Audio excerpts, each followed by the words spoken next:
좀 날씨가 갑자기 많이 추워졌죠. 어제부터 이렇게 좀 추워진 것 같은데, 저 금요일까지 이제 반팔 입고 계속 다니다가 어제는 이제 긴팔을 이제 꺼내 입었습니다. 한절기에 감기 조심하시고, 또 열나고 또 아프시면 교회 못 오잖아요. 그렇죠? 또 열나니까. 그러니까 건강 관리 잘 하시고, 하여튼 아름다운 그런 가을, 풍성한 가을을 잘 맞이하고 보내시기 바랍니다. 우리가 이제 전쟁사를 보면 여러 가지 이제 사건들 우리가 보죠. 세계 전쟁사도 있고, 그럼 이제 어떤 일이 있냐면 뜻하지 않는 그런 상황으로 승리하거나 패배하는 일들이 이렇게 종종 벌어지는 것을 보게 됩니다. 어떨 때는 무적 함대라고 했던 스페인 함대도 이제 패하죠. 또 이제 거칠 것 없었던 이제 무적의 기병들도 패하기도 합니다. 어떨 때는 그래서 특별한 상대방, 그러니까 위대한 장군인데 상대방이 또 이제 대단한 사람을 만나서 패하는 경우들도 있고, 또 어떤 경우는 날씨와 기후 때문에 예기치 않게 막 행군에 가다가 날씨가 안 좋아서 되돌아오게 되고, 또 풍토병에 걸려서 죽는 경우들도 있고, 그런 일들이 이제 세계 역사 전쟁사를 보면 그런 현상들이 나타나는 것을 보게 됩니다. 그러니까 전쟁의 역사, 단순히 좋은 무기들, 전략, 전술만이 아닌 어떻게 보면 예기치 못하는 상황들 때문에 전쟁이 마무리되거나 패하는 경우들 또한 일어나게 되는 것을 보게 됩니다. 오늘 본문의 11장은 이제 어찌 보면 마지막 전쟁이에요. 큰 전쟁으로는. 자, 이제 여호수아는 지금 일장 좀 보다가 그 전쟁 얘기 계속하고 있잖아요. 싸우는 얘기를 하는데, 실제로 오늘 전쟁을 하는 것이 큰 전투에서는 마지막 얘기가 되고, 이 뒤의 내용들은 다른 그런 교훈을 가지고 이제 여호수아 더 이제 보긴 하겠지만 그렇게 됩니다. 그러니까 지금 상황이 어떻게 되냐면, 여호수아와 이스라엘 군대가 예루살렘 왕 아도니세덱이 주도한 가나안 5 연합군과의 전투에서 어떻게 되나요? 크게 승리를 했죠. 이 소식을 듣고 새 연합군이 결성되기 시작을 합니다. 그러니까 새로운 전쟁의 국면으로 전환되게 됐다는 겁니다. 예루살렘 왕이 주도했던 연합군은 남부 연합군이다라고 우리가 부를 수 있고, 또 새로운 연합군을 결성한 이곳은 바로 북부 연합군이라고 얘기할 수 있습니다. 이 북부 연합군의 그 중심되는 사람은 하솔 왕 야빈이라고 하는 사람이 주도했습니다. 이 하솔이라고 하는 지역은 갈릴리 혹수원 북쪽 끝에 한 13km 이상 더 가야지 있는 곳이라고 해요. 그래서 지금으로 따지면 레바논 남쪽 끝 쪽에 이제 경계하는 큰 도시로 알려져 있습니다. 가나안 땅에 그 성 중에서 딱 기억에 남는 큰 성 하면 기억나는 성이 뭐가 있으실까요? 가나안 땅의 큰 성 하면 딱 떠오르는 여리고 말하셨죠? 막 지금 여리고라고. 여리고 생각이 나죠? 큰 성 하면. 근데 기록에 의하면 여리고 성의 20배가 넘는다고 합니다. 지금 이제 하솔이라고 하는 지역의 성이 그렇게 크대요. 그러니까 전체 가나안 땅에 거의 우두머리, 맹주와 같은 역할을 했던 사람이 바로 하솔 왕 야빈이라고 얘기할 수 있어요. 그래서 10절에 보니까 이렇게 얘기하고 있죠. 하솔은 본래 그 모든 나라의 머리였더니라고 얘기할 만큼 큰 성과 강한 힘을 가지고 있었던 사람이 바로 하솔 왕 야빈입니다. 그러니까 하솔 왕 야빈이 가나안 중남부의 5 연합군이 완패를 했다는 소식을 들은 거죠. 그래서 이스라엘과 맞서 싸우기 위해서 새 연합군을 결성하기 위해 사신들을 각 지역으로 막 보내는 것이 우리가 앞에 봤던 1절부터 그 앞부분 4절까지 쭉 나오죠. 그러니까 그러면서 어떻게 됐나요? 그 군세나 그런 역들이 더 커진 거예요. 그 전에 남부 연합군보다는 더 큰 모든 남아있는 연합군이 다 결성하게 됩니다. 그러니까 본문 4절 5절에 보니까 이렇게 그래서 말씀하고 있어요. 보겠습니다. 그들이 그 모든 군대를 거느리고 나왔으니 백성이 많아 해변에 수많은 모래 같고 말과 병거도 심히 많았으며 이 왕들이 모두 모여 나와서 이스라엘과 싸우려고 메론 물가에 함께 진쳤더라. 여기서 보면 백성이 많아서 얼마나 많다고 하나요? 해변에 수많은 모래 같다고 얘기할 만큼 굉장히 많았다라는 겁니다. 바다의 모래 같은 그 함 떠오르는 그 사람이 있죠. 아브라함이 생각나실 겁니다. 아브라함이 민족에게 바다의 모래처럼 하늘의 별처럼 하겠다고 하셨죠. 그것처럼 이 얘기는 무슨 비유일까요? 셀 수 없을 만큼 수많은 병력들이 집결했다라고 하는 얘기예요.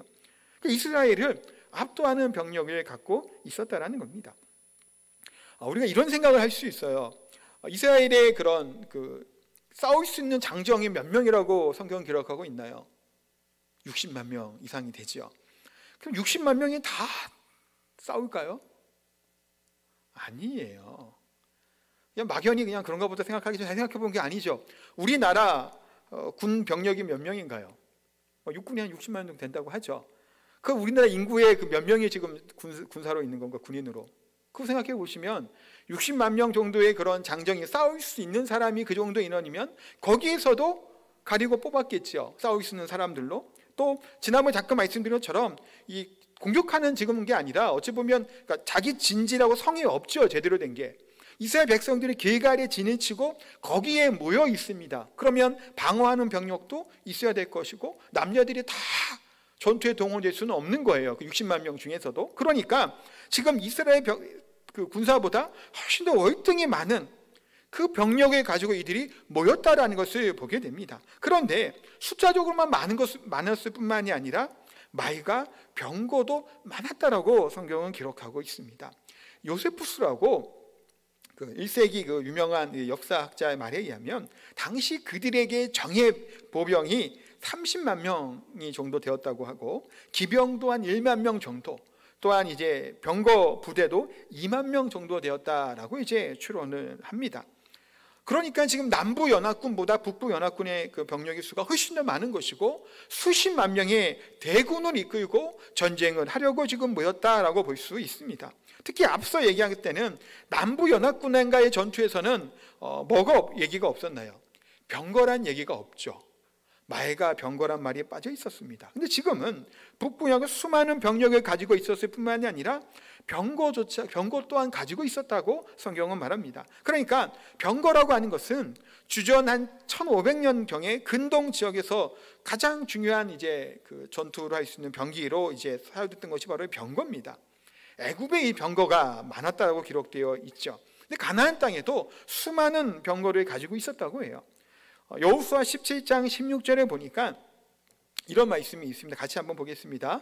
요셉 자손이 이르되 그 산지는 우리에게 넉넉하지도 못하고 골짜기 땅에 거주하는 모든 가나안 족속에게는 벳소안과 그 마을에 거주하는 자이든지 이스라엘 골짜기에 거주하는 자이든지 다 철병거가 있나이다 하니, 이게 땅을 이제 분배하는 과정에서 요셉 자손이 얘기하는 얘기예요. 자, 보시면 골짜기에 있는 자들, 어디에 있는 자들도 다 뭐가 있다고요? 철병거가 있답니다.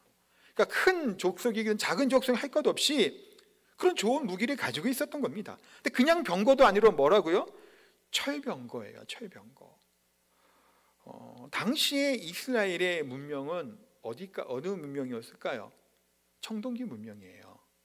청동기가 한 1500년도까지 있다라 그러잖아요. 그러니까 지금 청동기 시대예요.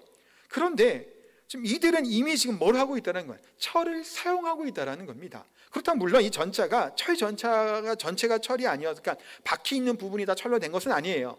그럼 바퀴 전체가 철로 된 전차는 나중에 페르시아 메데 바사가 할 때 그 당시에 나왔고, 지금 이때 당시는 나무로 바퀴를 만든 다음에 거기에 철이 좀 덧댄 형식으로 이제 지어진 그 병거라고 보시면 이제 좋습니다. 어쨌든 간에 이 병거를 가지고 있다라는 것은 굉장히 강력한 무기를 가지고 있었다고 하는 표현이에요. 지금으로 따지면 이 병거가 뭘까요? 전차, 장갑차 같은 더 쉽게 말하면 탱크예요, 탱크. 좋은 탱크와 같은 전차들을 가지고 있었던 겁니다. 그것도 가나안 족속들마다 크든 작든 이 수많은 무리들이 이것을 가지고 있었던 거예요. 그러니까 이스라엘이 병거가 있나요? 없죠. 어떻게 싸우나요?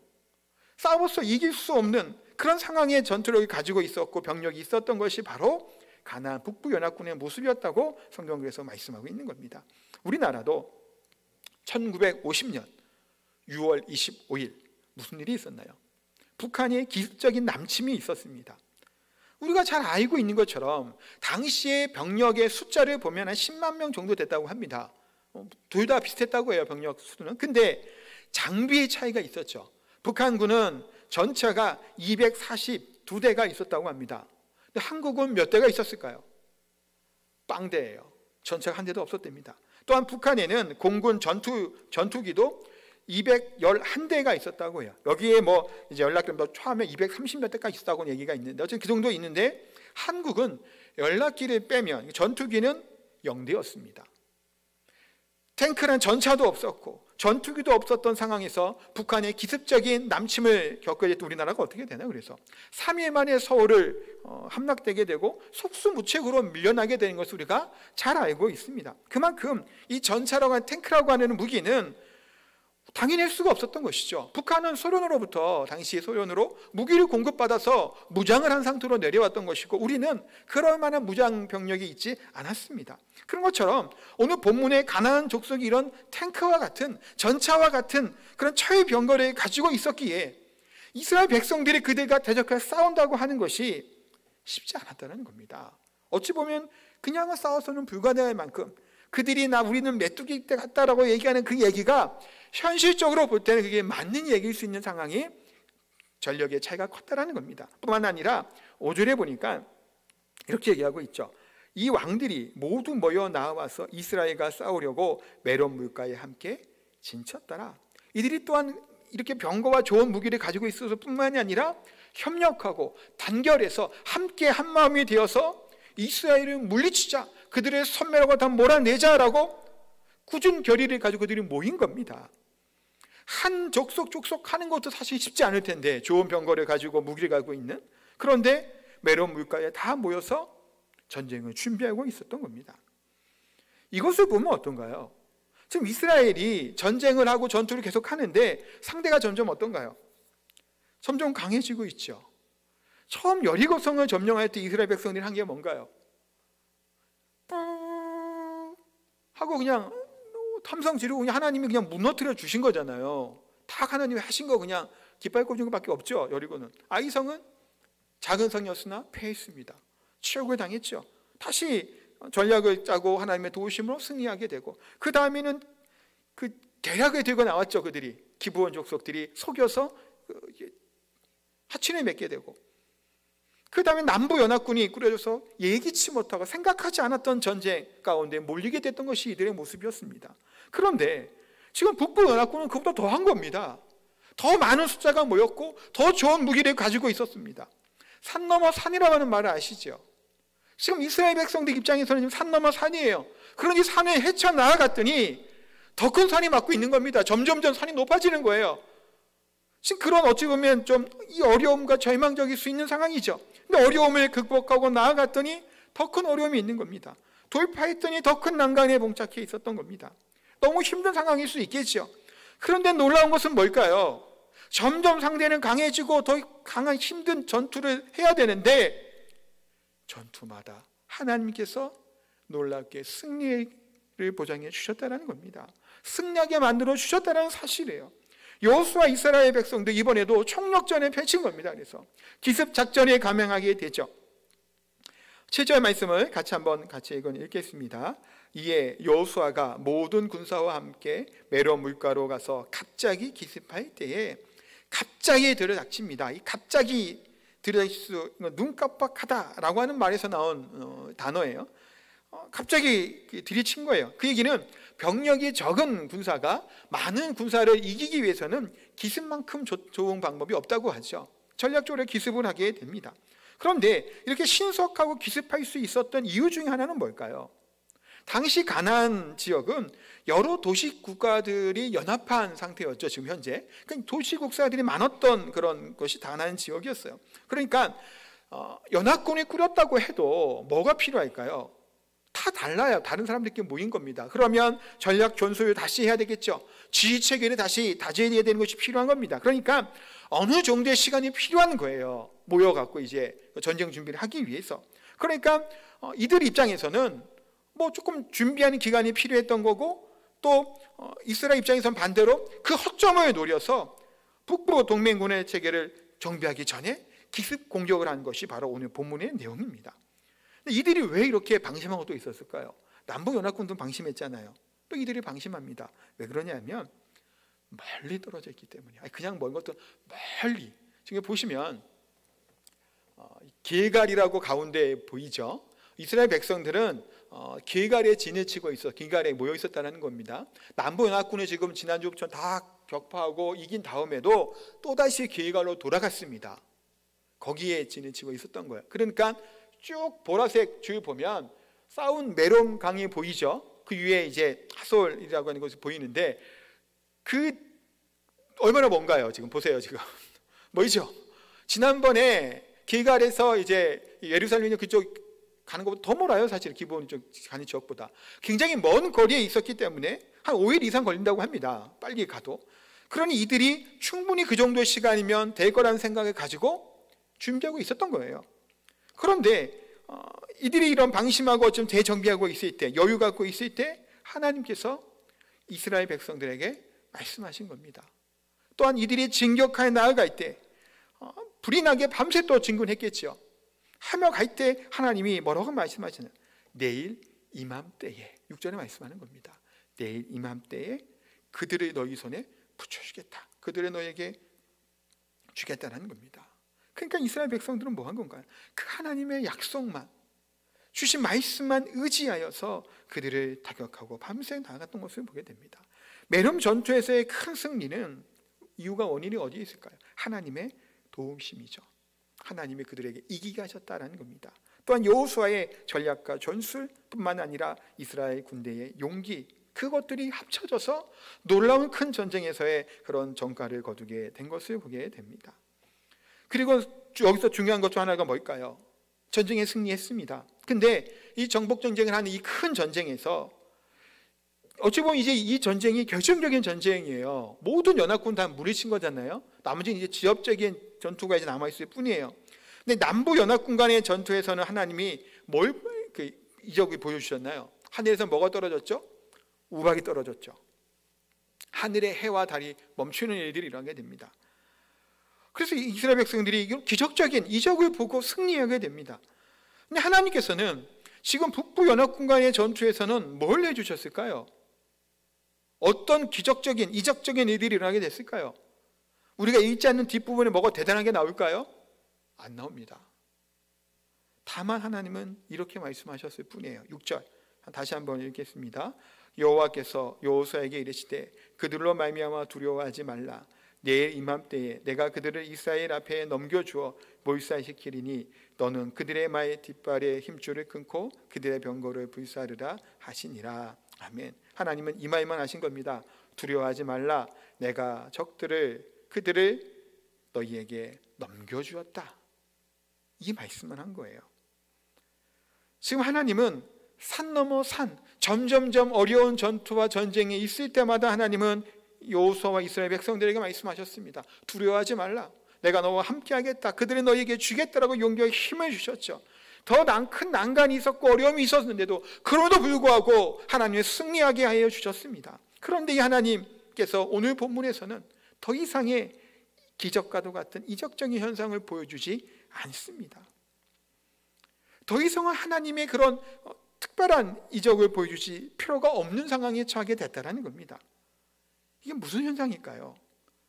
처음 전투는 이스라엘이 한 게 없죠. 그 다음에는 조금 뭔가를 합니다. 그 다음엔 좀 더 하죠. 마지막에는 하나님이 뭔가 하늘에 뭔가를 보여주지는 않아요. 이런 모든 과정 가운데 산 넘어 산이고 더 큰 어려운 일들이 이들에게 닥쳐왔지만 그 과정들을 통해서 하나님이 뭘 알려주고 있는 건가요? 뭘 가르쳐주고 있고 그들에게 뭘 심어주고 있는 건가요? 두려워하지 말라. 내가 너와 함께 하겠다. 그들이 너에게 주겠다고 했던 말씀이 성취가 된 거예요. 이루어진 겁니다. 그러니 이들이 이제는 뭐 하는 거예요? 하나님의 이적과 기적들 하늘에 무엇인가가 임하지 않아도 담대한 마음으로 승리할 수 있었던 겁니다. 믿음으로 전진할 수 있는 힘이 바로 여기서 왔던 거예요. 어찌 보면 점점 고단하였죠. 점점 상당히 힘들어져요. 헤쳐나 또 자꾸 어려움이 자꾸 생기단 말이에요. 그걸 통해 이들의 믿음은 굳건해지죠. 하나님의 말씀이 반드시 성취될 것을 그들은 믿게 됐던 겁니다.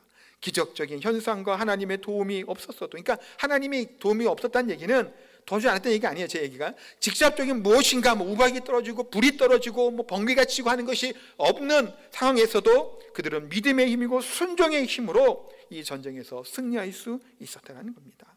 그러기에 하나님을 신뢰하고 믿고 순종하는 것만이 그것이 더 큰 기적이고 그것이 이적이라는 거예요. 믿음을 갖는 것만큼 큰 이적이 있을까, 기적이 있을까요? 우리 성도님들 가운데 가장 큰 기적이 뭘까요? 이적이 뭘까요? 우리에게 막 로또에 당첨이 탁 되면 와, 기적일까요?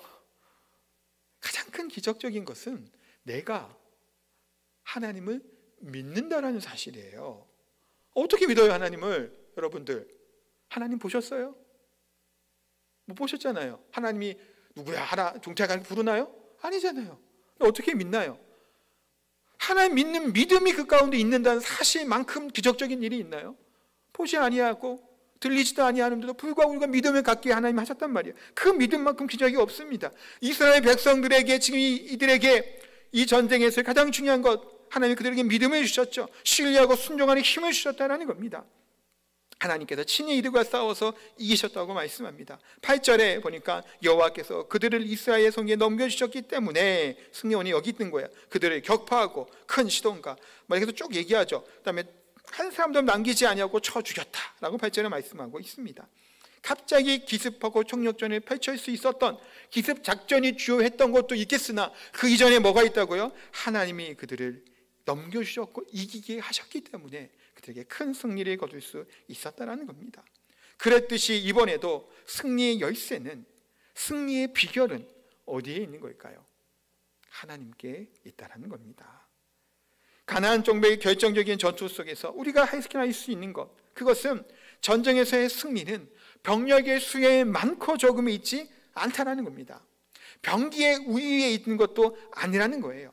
군사의 훈련 정도에 따라서 승패가 결정되는 것도 아니라는 사실을 말씀하고 있습니다. 아무리 말이 있고 병거가 있다고 할지라도 아무것도 없는 군대에게 지금 어떻게 된 거예요? 패했잖아요. 그렇죠?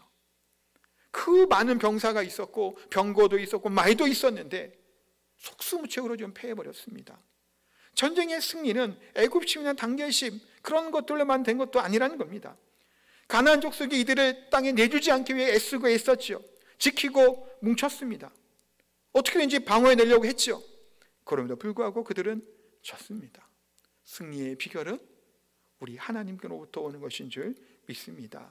또 승리는 하나님의 손에 달려있다는 사실을 믿으시기 바랍니다. 하나님을 믿고 의지하며 순종하는 백성에게 주시는 것이 승리의 그런 기쁨이라는 겁니다. 그래서 오늘 그 여호수아 말씀 전체를 관통하는 가장 여기 핵심별 중요한 주제가 하나 있어, 한 단어가 있어요. 이게 뭘까요? 순종이에요. 지금 여리고성부터 시작하는 요단강을 건너는 모든 가정, 1장부터 나타나는 모든 가정의 가장 핵심이 중심되는 것은 순종함입니다. 순종하면 승리하고 순종하지 않으면 패다는 거예요. 하나님의 말씀에 순종 여부가 이 전쟁의 승패에 결정되었다는 것을 말씀하고 있습니다. 하나님이 이전에 신명기에서도 말과 병거와 백성의 많음을 의지하지 말고 그들에게 그것을 바라보지 말 것에 대해서 말씀하고 있었죠. 내가 너희와 함께하고 너희를 지키겠다고 말씀했습니다. 오늘 본문에서 그래서 주목해야 될 것 중에 하나가 있습니다. 그게 뭐냐 하면 6절 후반부예요. 후반부 한번 볼까요? 잠깐. 너는 그들의 말 뒷발의 힘줄을 끊고 그들의 병거를 불사르라 하시니라. 하나님이 앞에 6장 앞에 전쟁에 승리하게 해주실 것이다, 너에게 붙여주실 것이다 말씀하시죠. 그러면서 이들에게 하는 것이 무엇인가요? 말의 뒷발의 힘줄을 끊어버리라는 겁니다. 병거를 불태우라, 불사르라고 말씀합니다. 9절에 하나님의 6절의 말씀 그대로 여호수아가 어떻게 하냐면 9절은 같이 한번 읽겠습니다. 9절 읽겠습니다. 여호수아가 여호와께서 자기에게 명령하신 대로 행하여 그들의 말 뒷발의 힘줄을 끊고 그들의 병거를 불로 살랐더라. 여호수아는 순종합니다. 생각해 보세요. 말의 뒷발의 힘줄을 끊었다는 얘기는 뭘까요? 그 말이 전투마로서 사용할 수 있다는 걸까 없다는 걸 없는 거예요. 힘줄이 끊었으니까 이제는 전투할 수 없고 고개로밖에 못 쓰겠죠. 사실은 할 수 있는 게 없으니까요. 병거를 불사르라고 얘기합니다. 그렇다는 얘기는 당시에 가장 좋은, 지금부터는 최첨단 무기를, 그 무기를 전리품으로 이들이 얻었잖아요. 얻을 수 있잖아요. 지금 얻는단 말이에요. 지금 다 빼앗을 수 있는 거죠. 그런데 그것을 어떻게 하라는 거, 하나님이 다 불사르고 힘줄을 끊으라는 겁니다. 이 전리품을 갖게 되면 이스라엘 군대의 그런 전력은 어떻게 되나요? 급상승하게 되죠. 지금 특별한 무기가 없어요, 이들에게는. 그런데 철병거가 있고 말이 있으면 이스라엘 군대의 군사력은 더 세집니다. 주변의 위협으로부터 지켜줄 만한 더 좋은 것들을 갖게 되는 상황이에요. 그런 것이 갖고 있는데 왜 하나님은 이렇게 하셨을까? 이 좋은 무기를 가지고 있으면 적들은 더 두려워할 거 아니에요. 이스라엘이 가나안 땅의 것들을 승리하고 전리품으로 다 가지고 왔구나. 그들에게는 말과 병거가 많구나. 그런 생각을 할 거예요. 전쟁 억지도 되지 않을까요? 하나님은 끊어버리고, 말을 쓰지 말라는 거예요. 말을 병거도 불태워버렸다는 얘기예요. 근데 여호수아는 거기에 또 순종을 합니다. 말의 힘줄을 다 끊어버리죠. 또한 병거를 다 불사릅니다. 이스라엘 백성들에게 전쟁의 승패와 승리를 위해서는 군사적인 힘을 의지하지 말라는 것이 하나님의 말씀이에요. 그래서 신명기에서부터 계속해서 그 말씀을 하시는 거예요. 말과 병거를 두지 말라는 거예요. 그것을 의지하지 말라는 겁니다. 그 얘기는 뭘까요? 내가 가지고 있는 병거와 이 강한 군사력을 의지하고 힘을 갖지 말라는 거예요. 다윗이 왜 왕이 되었을 때 하나님께 심판을 받았을까요? 인구조사를 했기 때문이에요. 인구조사가 뭘까요? 내 병력이 얼마인지를 파악한 거예요. 그건 뭘까요? 하나님을 온전히 말과 병거 의지하는 것처럼 내 군사와 그 힘을 의지하기 위해서 찾아온 거예요. 하나님 그래서 징계를 내신 거거든요. 말과 병거를 의지하지 말라고 하는 하나님 말씀, 하나님 안에서만 승리할 수 있고 하나님만을 의지할 것을 말씀하는 겁니다. 하나님의 능력 안에서 승리하는 백성이 바로 이스라엘 백성이다라고 말씀하고 있습니다. 신명기 17장 16절에 그는 병마를 많이 두지 말 것이요 병마를 많이 얻으려고 그 백성을 애굽으로 돌아가게 하지 말 것이다 라고 말씀해요. 얻으려고 하지도 말고 그들을 보내지도 말라는 겁니다. 애굽이 뭔가요? 세상이죠. 이 땅의 것들입니다. 그것에 몰두하여 그것에 빠지고 미혹되지 말 것에 대해서 말씀합니다. 하나님은 이 땅의 힘과 능력과 이런 같은 병과 힘, 군사력을 하는 것이 아니라 누구를 통해서 하나님이 이 땅을 구원하시나요? 예수 그리스도 메시아를 통해 이 땅을 구원하십니다. 그 예수님께서는 말과 병거와 같은 힘과 능력, 이 땅에 그런 군사력을 하시는 것이 아니죠. 겸손의 왕으로 이 땅에 오신 분이 우리 예수 그리스도예요. 스가랴 9장 9절과 10절에 그래서 이렇게 말씀하고 있습니다. 같이 한번 읽겠습니다. 시온에 따라 크게 기뻐할지어다. 예루살렘에 따라 즐거이 부를지어다. 보라, 내 왕이 내게 임하시나니 그는 공의로우시며 구원을 베푸시며 겸손하셔서 나귀를 타시나니 나귀의 작은 것 곧 나귀 새끼니라. 내가 에브라임의 변고와 예루살렘의 말을 끊겠고 전쟁하는 하에도 끊으리니 그가 이방 사람에게 화평을 전할 것이요 그의 통치는 바다에서 바다까지 이르고 유브라데 강에서 땅끝까지 이르리라. 아멘. 예수 그리스도의 다스림과 통치는 뭔가라는 걸까요? 병거와 말에 있지 않다는 거예요. 하에 있지 않다는 겁니다. 영원한 왕 대신 우리 주 예수 그리스도가 이 땅에 오실 때 그들을 다스릴 때 그것을 다 꺾어버리고 하나님의 긍휼과 사랑으로 통치하실 것을 말씀하시죠. 그러기에 우리 하나님의 백성들이 의지하고 믿고 나아갈 것은 누구라는 걸까요? 하나님만을 의지해야 된다는 겁니다. 시편 기자는 그래서 시편 20편 6절에서 8절에 보면 이렇게 시편 기자는 고백을 하고 있습니다. 여호와께서 자기에게 기름 부음 받은 자를 구원하시는 줄 이제 내가 아노니 그의 오른손에 구원하는 힘으로 그의 거룩한 하늘에서 그에게 응답하시리로다. 어떤 사람은 병거, 어떤 사람은 말을 의지하나 우리는 여호와 우리 하나님의 이름을 자랑하리로다. 그들을 비틀거리며 엎드려주고 우리는 일어나 바로 서도다. 어떤 사람은 뭘 의지한다고요? 말을 의지합니다. 어떤 사람은 뭘 의지하나요? 병거를 의지해요. 그런데 그들도 엎드려주고 비틀거린다는 겁니다. 그러나 우리는 하나님의 이름을 자랑하고 하나님을 의지하기에 굳건히 서도다라고 고백을 합니다. 사랑하는 성도 여러분, 하나님의 이름을 자랑하는 백성들은 말과 병거를 자랑하지 않는다라는 겁니다. 또 그 많은 것을 가지고 있을지라도 하나님이 함께 하신다라면 하나님의 순종한다는 것이 전쟁의 승패에 있음을 하나님은 오늘도 분명히 말씀하고 있습니다. 뿐만 아니라 15절 말씀도 한번 보겠습니다. 15절 같이 한번 읽겠습니다. 여호와께서 그의 종 모세에게 명령하신 것을 모세는 여호수아에게 명령하였고 여호수아는 그대로 행하여 여호와께서 모세에게 명령한 모든 것을 하나도 행하지 아니하는 것이 없었더라. 아멘. 15절에 이렇게 이런 말씀이 덧붙여 있습니다. 전쟁에 승리할 때 모세로부터 주셨던 하나님의 말씀, 또 계명, 여호수아가 어떻게 했다는 건가요? 철저하게 그 말씀을 지켰다는 거예요. 하나도 안 지킨 것이 없었다라고 말씀하고 있습니다. 하나님의 명령에 대한 절대적인 신뢰와 순종, 이것이 여호수아와 이스라엘 백성들이 약속의 땅 가나안 땅을 차지할 수 있는 힘의 비결은 여기에 있었다라는 겁니다. 그것은 이스라엘 백성들이 언제나 변함없는 진리가 되는 것이 바로 하나님만을 의지하는, 믿는 믿음과 그 마음대로 순종하는 것을 하나님은 말씀하고 가르치고 주고 계시는 줄 압니다. 23절, 우리가 PPT로 준비는 안 했는데 마지막 절에 이렇게 얘기하고 있죠. 그 땅에 전쟁이 그쳤더라. 그 하나님 앞에 순종하고 그대로 행했던 이 이스라엘 백성들의 군대가 전체 가나안 땅 지역을 평정한 겁니다. 한 7년 정도의 기간 만에 그 땅을 다 거의 다 점령하게 되고, 물론 지역적인 조금 지역들이 남아 있어요. 아직 다 끝난 건 아니지만 큰 전투는 이제 마무리하게 되었다는 겁니다. 사랑하는 성도 여러분, 우리에게도 승리는 어디에 있다라는 건가요? 오직 하나님에 대한 믿음, 하나님만을 의지하고 절대적으로 하나님의 말씀에 순종하는 데 있다는 사실을 우리가 깨달아 알아야 됩니다. 우리들의 싸움은 어느 싸움인가요? 혈과 육의 싸움은 아닙니다. 그러나 영적인 싸움은 여전히 우리 가운데 있음을 봅니다. 주위를 둘러보면 여전히 우리의 대적 마귀와 사탄들은 우리를 으르렁거리며 우리를 에워싸고 있죠. 우리를 위협합니다. 뿐만 아니죠. 우리들 앞길에 있는 여러 가지 어려움들, 문제, 난관들이 끊임없이 우리를 앞에 막고 있습니다. 한 가지 일이 해결됐는데 또 다른 일들이 또 생기잖아요. 그것이 우리의 인생의 삶의 모습인 것을 봅니다. 아무리 우리에 둘러싸여 있는 어려움들이 수많이 많을지라도, 우리의 대적들이 해변의 모래처럼 많을지라도 우리가 두려워하지 않을 것은 뭘 통해 알 수 있는 것? 하나님을 신뢰하고 믿는 순종 때문에 우리가 그들 앞에 에워싸워도 두려워하지 않을 것임을 우리가 믿을 수 있는 줄 압니다. 우리나라도 실적으로 어떤가요? 주변의 나라, 북한과의 우리가 아직도 휴전 상태이죠. 전쟁이 끝나지 않았습니다. 북한이 미사일을 쏘며 도발합니다. 여전히 그런 관계가 좋지 못하죠. 핵으로 우리를 위협합니다. 북한만 그런가요?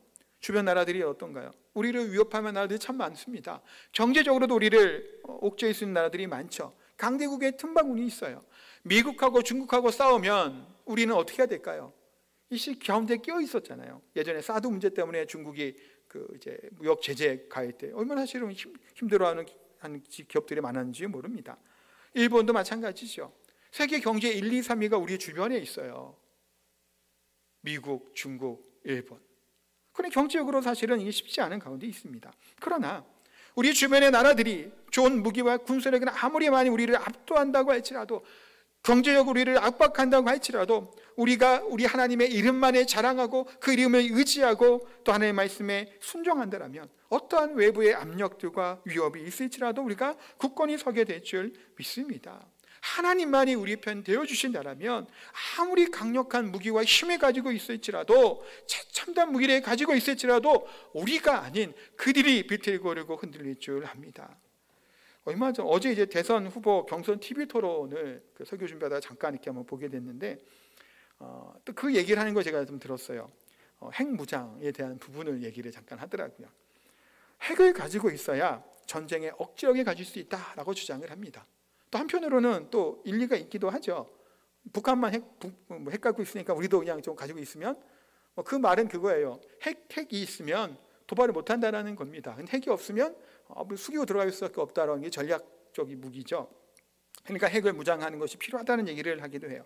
일리 있는 얘기인 것 같기도 합니다. 그런데 또 어떤 유명 가수 연예인이었던 중에 한 분은 북한이 핵무기 개발하면 나중에 통일되면 다 우리 거 되지 않냐라고 얘기하는 분들도 있었어요. 어쨌든 간에 핵을 가지고 있냐 없냐라는 거 얘기하는 것들, 그것이 뭘 얘기를 하고 싶은 걸까요? 지금 제가 중요한 것은 핵을 가지고 있고 없고 그 핵무기를 가지고 있다고 우리 안보의 열쇠가 되는 것은 아니라는 겁니다. 오늘 본문에 오늘 하나님께서 뭐라고 말씀하시나요? 여호수아에게 마의 뒷발의 힘줄을 끊고 병거를 불사르라라고 말씀합니다. 좋은 무기들, 최고의 무기들, 그걸 의지하지 말라는 거예요. 나를 지켜주는 무기와 힘을 의지하지 말라는 겁니다.